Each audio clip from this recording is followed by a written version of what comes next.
বাড়ির পাশে জেঠির বাড়িতে তেজপাতা আনতে গিয়ে যুবকের লালসার শিকার নাবালিকা। ফের ধূপগুড়িতে নাবালিকাকে ধর্ষণের অভিযোগ এক যুবকের বিরুদ্ধে। ঘটনায় গ্রেপ্তার অভিযুক্ত যুবক।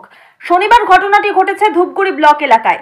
জানা গিয়েছে, শনিবার হোলি খেলার দিন পরিবারের সাথে হোলি খেলার পর সন্ধ্যা নাগাদ বাড়ির পাশেই জেঠির বাড়িতে তেজপাতা আনতে যায় ওই নাবালিকা। সেই সময় প্রতিবেশী এক যুবক তাকে টেনে নিয়ে যায় সুপারি বাগানে। সেখানেই তাকে জোরপূর্বক ধর্ষণ করে বলে অভিযোগ। নাবালিকা বাড়িতে ফিরতেই পরিবারের সকলকে সমস্ত ঘটনা খুলে বলে। পরবর্তীতে পরিবারের তরফে ধূপগুড়ি থানায় লিখিত অভিযোগ দায়ের করলে কয়েক ঘন্টার মধ্যেই পুলিশ অভিযুক্তকে গ্রেপ্তার করে।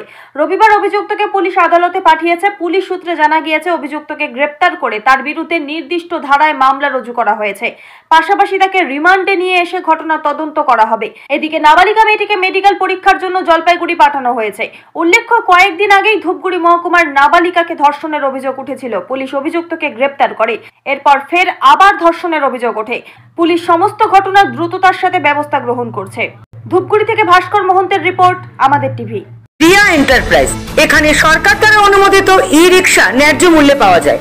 এখানে আপনারা পেয়ে যাবেন ইন্ডিয়ান ই রিক্সা, মজবুত বডি, দুর্দান্ত মাইলেজ, সাথে থাকছে একাধিক সুবিধা। সেই সাথে থাকছে ফাইন্যান্সের সুব্যবস্থা। অল্প ডাউন পেমেন্ট করে আপনি পেয়ে যেতে পারেন এই রিক্সা। তবে আর দেরি কিসের? আজই চলে আসুন। আমাদের ঠিকানা রিয়া এন্টারপ্রাইজ, আদর্শনগর, ফালাকাটা রোড, ধূপগুড়ি, জলপাইগুড়ি। আমাদের ফোন নম্বর 9564837601 এবং 6294607196।